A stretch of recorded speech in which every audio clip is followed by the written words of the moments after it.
Assalamualaikum warahmatullahi wabarakatuh. Bagaimana kabarnya anak-anak? Tetap semangat ya. Semoga tetap di dalam lindungannya dan serta diberi kesehatan. Nikmat kesehatan ini nikmat yang sangat mahal sekali, karena kalau kita diberikan nikmatan sehat, kita bisa beraktivitas apapun, tentunya digunakan untuk yang positif ya, beribadah, belajar, membantu orang tua dan lainnya. Ini salah satu aktivitas yang positif ya. Sebelum kita melangkah ke materi kemo, di dalam kontrak belajar ini nanti kita di semester awal atau ganjil ada 2 semester. Nanti di semester yang kedua ada 2 semester. Berarti totalnya di Muhammadiyah kita ini ada 4 semester ya, atau ada 4 bab. Ada 4 bab. Berarti dalam 1 tahun ini berarti ada 4 bab. Ada 4 bab yang kita pelajari.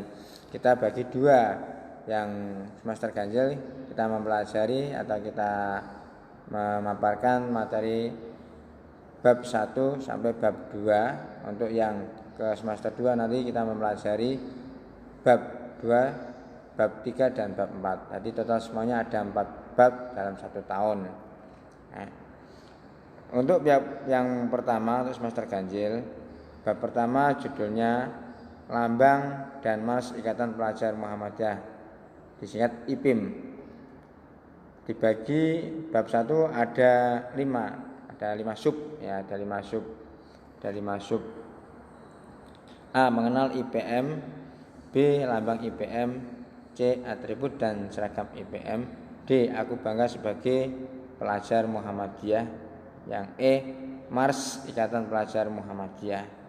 Untuk bab yang kedua, Muhammadiyah di lingkungan tempat tinggal. Subnya ada 3, melaksanakan sholat. B. Mengikuti kegiatan Muhammadiyah di lingkungan rumah dan masyarakat. C. Sifat yang menjadi ciri-ciri kegiatan Muhammadiyah. Nah, ini yang nanti kita pelajari, kita langkai, kita jalani di semester ganjil pertama. Ada 2 bab ya, ada 2 bab kontrak belajar kita. Untuk yang bab pertama kita pelajari itu Lambang dan Mars Ikatan Pelajar Muhammadiyah, disingkat IPIM, Ikatan Pelajar Muhammadiyah, oleh Pak Ridho. Pak Ridho di kelas 4 mengampu mata pelajaran Kemuh dan Tarikh ya. Kita hidup di zaman yang serba canggih serta modern ini penuh dengan tantangan. Kita tidak bisa menghindar dari yang namanya teknologi ya. Teknologi. Akan tetapi semua perkembangan zaman yang ada, teknologi tidak hanya berdampak positif tetapi memiliki dampak negatif. Berarti teknologi itu mengefek ya ke kita, ke keluarga serta ke lingkungan. Bagaimana tinggal kita bisa menyikapi ya, sebagai siswa dan juga orang tua, wali murid bisa menyikapi digunakan teknologi ini, khususnya IT ini ya, untuk yang bermanfaat. Kita next selanjutnya. Apa yang harus dilakukan oleh kader-kader penerus perjuangan Islam atau IPM adalah manifestasi. Apa artinya manifestasi perwujudan Islam yang diwujudkan dalam bentuk organisasi otonom Muhammadiyah. IPM hadir dalam upaya membentengi pelajar Muhammadiyah dari berbagai dampak negatif perkembangan zaman dan teknologi. Next. Pelajar yang memiliki karakter cerdas, produktif serta memiliki akidah dan akhlak luhur adalah generasi yang akan menjadi orang hebat di masa yang akan datang berdasarkan Al-Quran dan As-Sunnah. Jadi sehebat apapun kalian nanti, kalau kalian tidak didasarkan dengan Al-Quran dan As-Sunnah, maka nanti kalian itu bisa tidak barokah, tidak tentram. Makanya sejak dini kita ini kalian sudah tepat belajar di sekolahan Muhammadiyah yang notabene berbasis Al-Quran dan As-Sunnah, sesuai syariat Nabi Muhammad SAW. Sudah pas. Next, selanjutnya.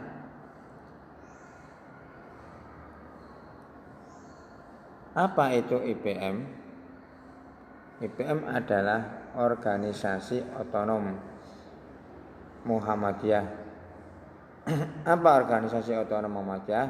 Jadi IPM itu bergerak atau organisasi yang ada di lingkup Muhammadiyah. Apa sajakah organisasi otonom yang ada di Muhammadiyah? Tentunya tidak IPM saja.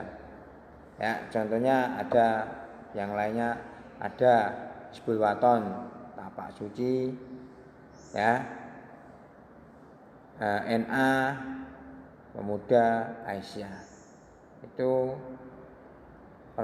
organisasi otonom selain IPM, dan IPM juga masuk di dalam organisasi otonom Muhammadiyah.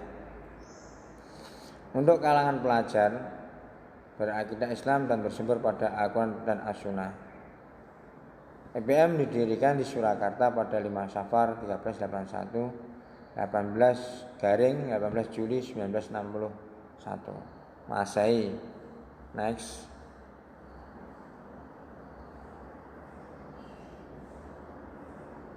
Ringkasan materi makna lambang IPM.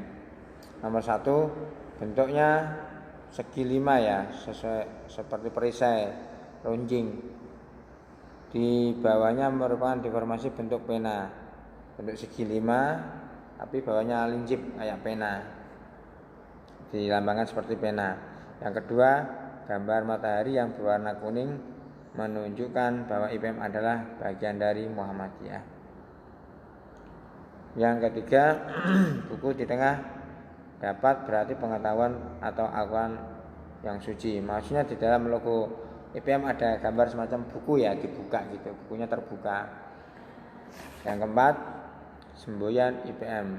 Semboyannya itu diambilkan dari surat Al-Quran, ya, diambilkan ayat dari Al-Quran ayat 1 yang berbunyi nun wal qalami wa ma yasturun.